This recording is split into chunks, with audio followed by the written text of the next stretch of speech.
Bapak-bapak, Bapak dan Ibu yang kami hormati, hari ini kita akan memulai pengimbasan tentang pembelajaran mendalam.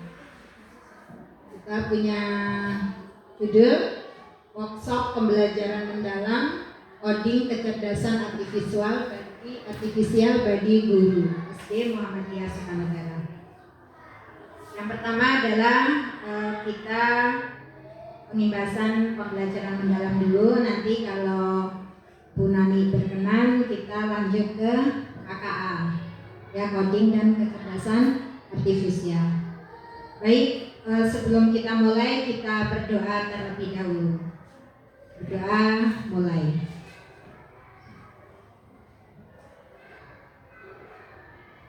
Doa selesai. Selanjutnya kita akan menyanyikan lagu Indonesia Raya. Bapak Ibu dimohon untuk berdiri.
Bapak Ibu yang saya hormati, hari ini kita akan mulai pelajari apa sebenarnya yang ada di PM.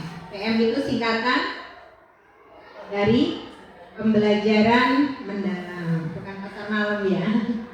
Pembelajaran mendalam. Oke, sebenarnya pembelajaran mendalam ini bukan sebuah kurikulum, bukan.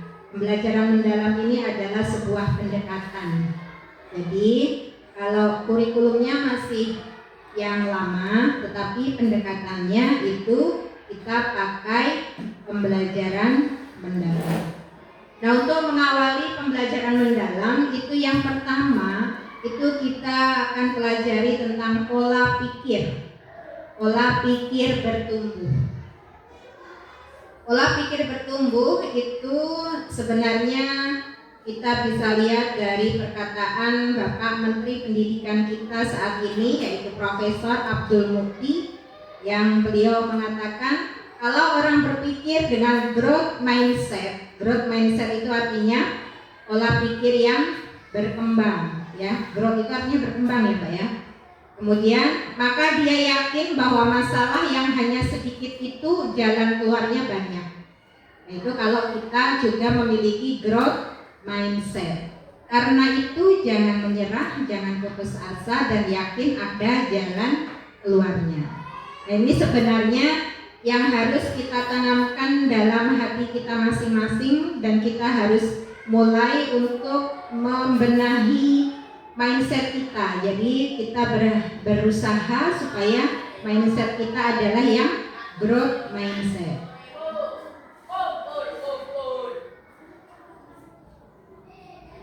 Kemudian apa saja yang ada di pola pikir dan apa hubungannya dengan hasil. Jadi yang pertama, kalau kita lihat di situ ada pola pikir. Pola pikir itu akan mendikte tindakan, dan tindakan itu nanti akan menentukan hasil yang diperoleh. Itu ya. Apakah kita setuju nggak dengan bagian yang ini? Pola pikir, kemudian tindakan, kemudian hasil. Seperti itu tidak? Dalam kehidupan nyata kita pasti seperti ini. Kita punya pola pikir misalnya terhadap anak didik kita di sekolah misalnya, pola pikir kita sebagai guru, kalau kita sudah memberi cap gitu ya pada seorang anak, bocah ini memang nggak bisa gitu, maka pola pikir kita yang seperti itu akan menghasilkan tindakan. Apa kira-kira tindakannya? Kita akan cuek ya terhadap anak ini, karena kita berpikir buat diwarai sampai mati-matian gitu, maksudnya ya nanti tetap gak akan bisa ini anak gitu. Nah, itu akan menghasilkan tindakan kita yang acuh tak acuh terhadap si anak. Kemudian hasil, karena kita pola pikirnya tadi pola pikir yang tidak baik, yang bukan growth mindset tadi, kemudian menghasilkan tindakan yang acuh tak acuh, maka hasilnya kemudian outputnya itu juga akan menjadi tidak baik.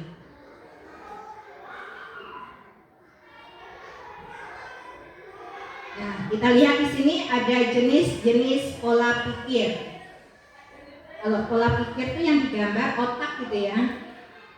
Yang sebelah kiri itu adalah yang otak yang berkembang, pola pikir yang berkembang. Yang sebelah kanan itu adalah pola pikir yang tetap ya.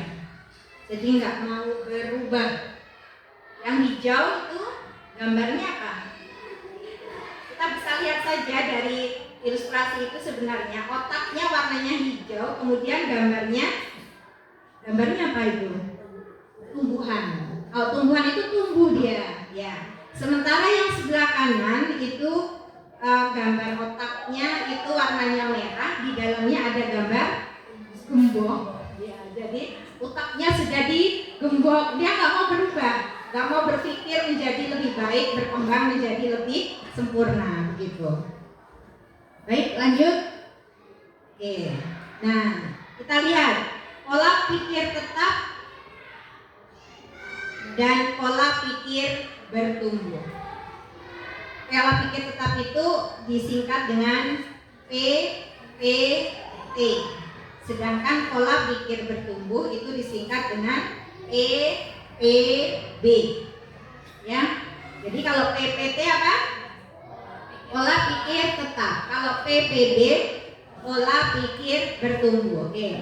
Kita lihat yang ada di bagian itu ada challenge, kemudian ada obstacle, kemudian ada effort, ada kritik, dan ada success others ya. Challenge artinya tantangan. Yang atas bagian itu adalah pola pikir yang tetap, yang stuck, dia nggak mau berubah. Kemudian kalau yang bawah yang warna hijau itu adalah pola pikir bertumbuh. Oke, sekarang kita lihat beda antara pola pikir tetap dan pola pikir bertumbuh.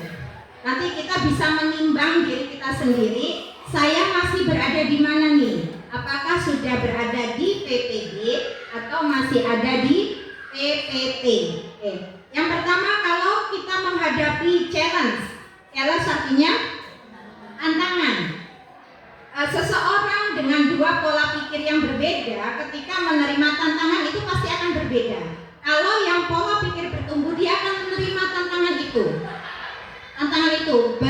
Seberat apapun dia akan akan mencoba untuk menerima. Kemudian kalau yang pola pikir tetap, yang PPT, dia akan berusaha menghindar dari tantangan. Lah, boleh cari amannya saja gitu ya, menghindar. Jadi misal kita diberi tugas apa gitu, tantangan, misalnya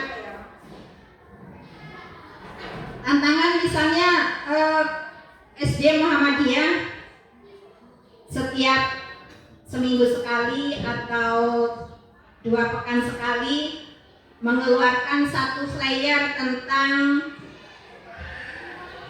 keadaan sekolah kita misalnya. Kemudian dibebankan tugas itu ke tim IT di SD Muara. Kalau yang memiliki pola pikir bertumbuh, dia akan terima beban itu, tugas itu dia akan terima, dia akan coba untuk mengerjakan karena itu tantangan. Walaupun misalnya nggak bisa, pakai apa buatnya? Misalnya pakai ini, pakai sekarang ada yang namanya background. Ya, Bapak Ibu sudah pernah buka belum? Background. Ya, itu sebenarnya kalau kita pakai untuk pembelajaran kita di sekolah itu kita nggak akan bosan, anak-anak juga tidak akan bosan gitu. Cuma masalahnya mau atau tidak kitanya gitu ya. Jadi itu akan diterima. Tapi beda dengan orang yang punya PPT, pola pikir tetap, dia akan menghindar ketika diberikan tantangan. Kemudian setelah tantangan ada apa itu? Obstacle. Obstacle itu rintangan. Rintangan sama ya, hampir sama kalau rintangan. Nah sama bagi orang-orang yang punya PPB, pola pikir bertumbuh, ketika menghadapi rintangan dia akan bertahan untuk tidak jatuh, untuk tidak gagal dan sebagainya. Sementara kalau pola pikir tetap, ketika mendapat rintangan dia akan menyerah. Sudahlah, gak bisa aku gitu, menyerah. Kemudian yang berikutnya effort. Effort itu usaha itu kan untuk mencapai sesuatu, effortnya kadang-kadang besar, kadang-kadang hanya perlu effort kecil saja. Nah, ketika kita dihadapkan pada satu effort yang besar, bagi orang-orang yang punya pola pikir bertumbuh, dia akan menganggap itu sebagai peluang nih bagi saya untuk bisa kemudian maju lebih baik. Tetapi bagi orang-orang yang mempunyai pola pikir tetap, effort itu, usaha yang besar itu dianggapnya mubazir lah gitu ya, mubazir lah belum gitu. Maunya sih kamu kayak gini gitu ya. Yaitu dia menganggap hal atau usaha yang dilakukan itu akan mubazir. Kemudian ada kritik. Nah, kita sering nggak menerima kritik? Sering ya, kita sering menerima kritik. Bagi orang-orang yang punya pola pikir bertumbuh, kritik itu akan dianggap sebagai informasi. Sedangkan bagi orang-orang yang punya pola pikir tetap, kritik dianggap sebagai serangan. Nah, serangan identiknya dengan apa kalau serangan? Kalau seseorang dapat serangan biasanya diapakan? Dibalas, ya kan? Gitu. Kalau seseorang dapat kritikan itu serangan itu biasanya dibalas. Tapi kalau orang-orang yang punya pola pikir bertumbuh, kritik itu informasi. Oh, dapat kritik ini, oh berarti saya dapat informasi tentang ini. Gitu. Kemudian yang kelima itu ada success others. Itu ketika melihat orang lain sukses. Ketika melihat orang lain sukses, bagi orang-orang yang punya pola pikir bertumbuh itu dianggap sebagai inspirasi. Kalau inspirasi apa maksudnya? Nah, kalau orang yang sukses itu menjadi inspirasi bagi kita, maka kita pasti ada kemauan untuk paling tidak mencontoh inspirasi itu, gitu. Tetapi bagi orang-orang yang punya pola pikir tetap, kesuksesan orang lain itu merupakan ancaman. Oke, Bapak Ibu, dari bagian ini sebenarnya kita sudah bisa menimbang diri kita. Kita ini masih ada di pola pikir tetap atau sudah mulai berada di pola pikir bertumbuh. Dan ini harus dibiasakan, dididik ke pola pikir kita, supaya kita yang tadinya pola pikir tetap itu bisa menjadi pola pikir bertumbuh. Tuh ya. Lanjut. Nah, baik Bapak Ibu sekalian yang saya hormati, ini dari pola pikir tetap, kemudian pola pikir bertumbuh. Yang pertama, belajar cara mengenali suara PPT. PPT tadi apa? Pola pikir tetap. Suara yang menimbulkan kekhawatiran. Nah, kalau biasanya seseorang itu ketika mau melangkah itu kadang menerima suara-suara, baik suara itu dari dirinya sendiri atau suara dari sekitarnya, gitu. Jadi suara-suara bagi orang-orang yang suara-suara yang mengarah kepada PPT itu adalah suara-suara yang menimbulkan kekhawatiran. Contohnya gimana? Contohnya? Siapa yang bisa kasih contoh? Ayo coba. Suara kekhawatiran contohnya benar. Semisal kita suruh pembelajaran menggunakan internet ataupun menggunakan laptop, kita berpikir kemungkinan kalau kita menggunakan laptop itu bakalan susah, bakalan repot dan sebagainya, Bu. Seperti itu. Terima kasih Bu Nani. Itu salah satu contoh suara kekhawatiran. Jangan-jangan nanti saya nggak bisa, nanti repot, nanti urusannya ribet begitu. Padahal kita sebenarnya belum mencoba. Nah, Bapak Ibu sudah pernah merasakan betul? Belum ya. Kalau misalnya tadinya saya dalam suara hati saya atau orang-orang sekitar kamu nggak bakal bisa. Tapi kemudian kita coba, terus akhirnya ternyata bisa. Pernah seperti itu? Pernah ya. Jadi suara bagi suara PPT itu adalah suara-suara yang menimbulkan kekhawatiran. Tetapi kalau suaranya adalah suara PPB, apa PPB? Pola pikir. Iya, apa PPB? Pola pikir bertumbuh. Pola pikir bertumbuh. Pola pikir bertumbuh itu suaranya akan menimbulkan optimisme dalam menghadapi tantangan. Ada yang bisa memberi contoh? Memberi contoh, Bu Endah. Misalnya kita dikasih tugas suruh ngedit atau apa, nah kita berani mencoba untuk jajal biar tambah bisa, tambah pintar dalam mengedit sesuatu. Terima kasih Bu Endah. Itu contoh dari suara PPB. Jadi menimbulkan optimisme.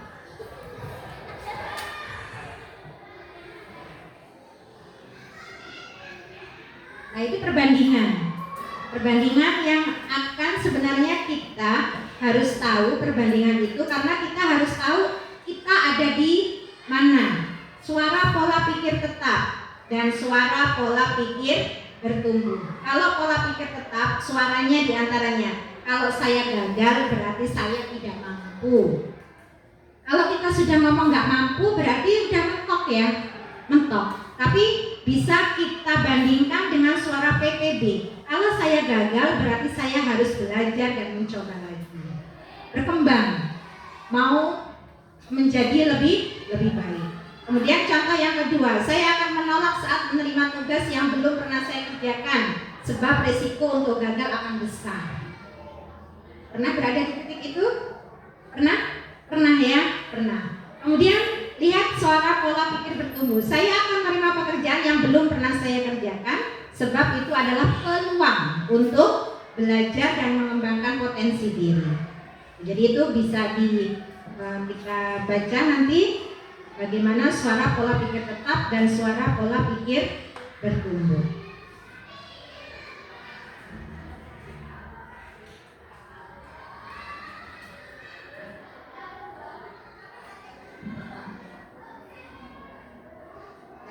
Sekarang kita sampailah pada pembelajaran mendalam. Pembelajaran mendalam itu kalau kita lihat di bagan itu bentuknya bulat. Kemudian itu ada tanda panah ya Bu ya. Tanda panah melingkar itu. Itu menunjukkan satu siklus. Ya, menunjukkan satu siklus. Yang paling luar keluar, pembelajaran mendalam itu ada rangka pembelajaran.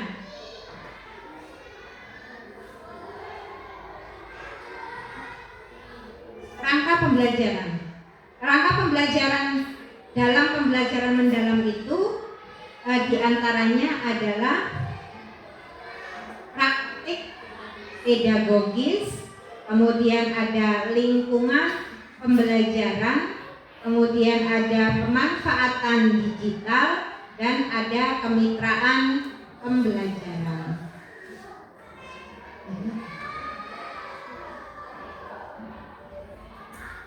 Bisa dibaca nggak Bapak Ibu? Saya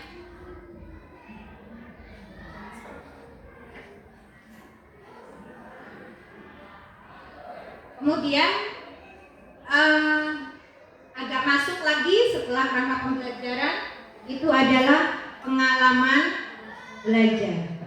Pengalaman belajar itu ada 3. Yang pertama adalah memahami, kemudian mengaplikasi, kemudian merefleksi. Itu pengalaman belajar. Jadi ketika kita mengajar itu di kelas atau di luar kelas, itu pengalaman 3 pengalaman belajar itu harus benar-benar dialami oleh siswa.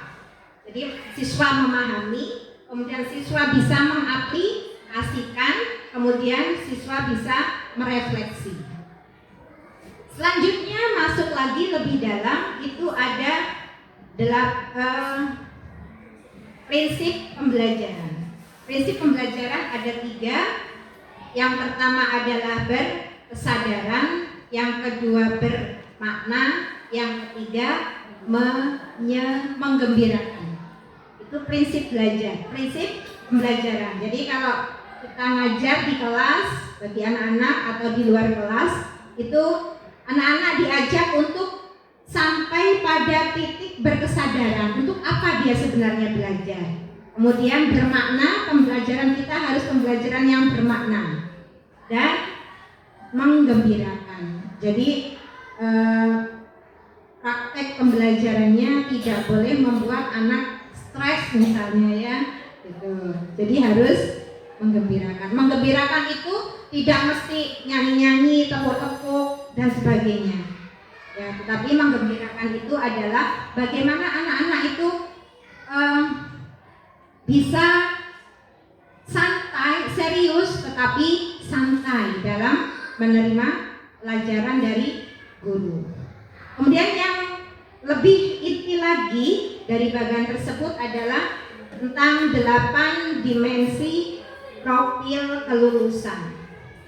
8 dimensi profil kelulusan itu ada, yang pertama adalah takwaan,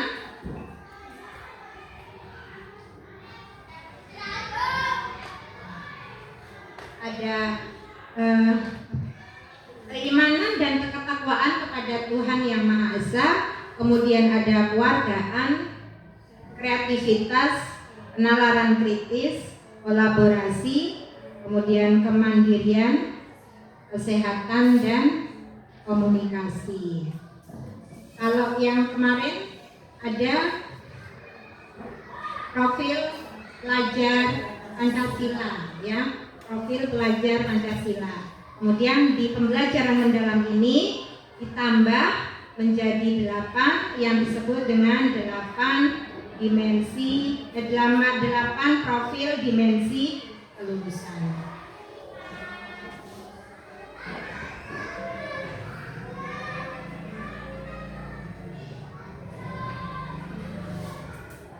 Nah, itu Bapak Ibu semuanya tentang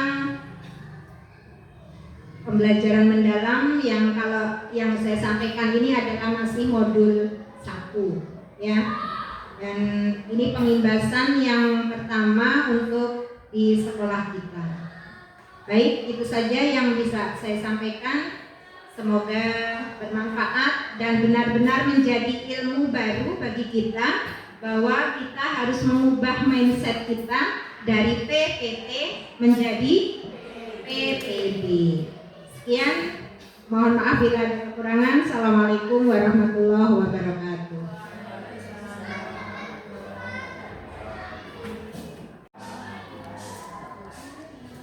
Bapak Ibu masih semangat? Baik, sebelum kita lanjutkan ke pengimbasan coding, mari kita ice breaking dulu biar kita nggak tegang. Insya Allah nanti pembelajaran coding akan lebih menyenangkan. Boleh?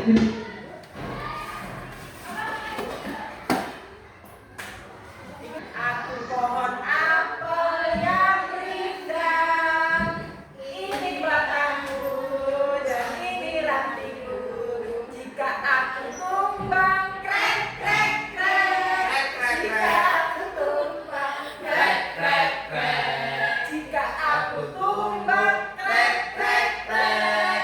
Jika aku tumbang, krek krek krek. Jika angin kencang, hus hus hus. Jika angin kencang, hus hus hus. Jika aku tumbang, krek krek krek. Jika aku tumbang, krek krek krek. Jika angin kencang, hus hus hus. Oke. Adanya masih tegang Bapak Ibu? Masih ya, terus sarapan. Belum saran. Oke, kita lanjut ke pengimbasan pelatihan coding dan KA untuk SD Muhammadiyah Sukanegara. Nah, kegiatan coding yang dapat dilakukan di kelas, kita bisa menggunakan coding plug dan unplug. Kalau plug, kita menggunakan komputer animasi dengan strike, bisa kode ORG, ada Blockly, terus bisa menggunakan web apa tadi ya Bu? Yang kuisis dan sebagainya, itu bisa menggunakan Canva juga. Itu salah satu contoh dari plugnya. Kemudian bermain game berbasis coding. Ya, pokoknya intinya kita menggunakan laptop ataupun internet. Kemudian kalau coding unplug, biasanya kita kasih LKPD.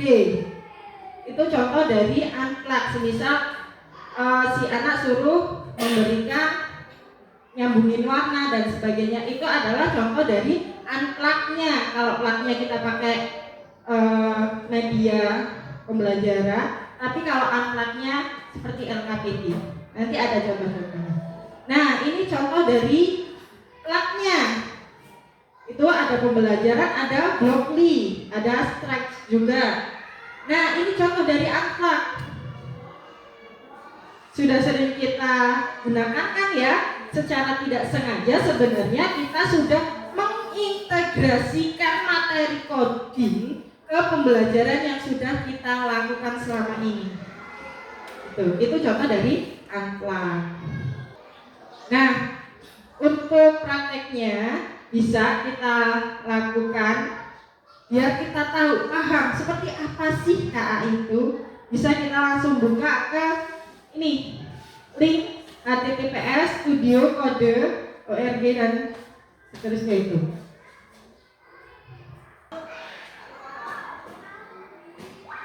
Baik Bapak Ibu, kita sudah belajar bagaimana tentang KA, praktek KA dan seperti apa KA di SD. Jadi kesimpulannya kali ini, mengajar coding dan KA bukan sekedar mengajarkan teknologi, tetapi tentang membentuk pola pikir kritis, kreatif, dan etis sejak dini.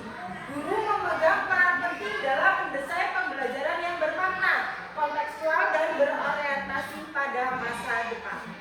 Oke, ini adalah salah satu contoh dari KA. Jadi cantik ya.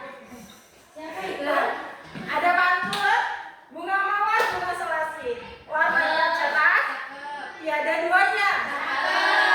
Cukup sekian dan terima kasih. Semoga tidak ada yang bertanya. Oke, satu lagi, hari Senin ke Kota Tua. Naik kuda membawa pepaya. Terima kasih hadirin semua sudah berkenan mendengarkan saya.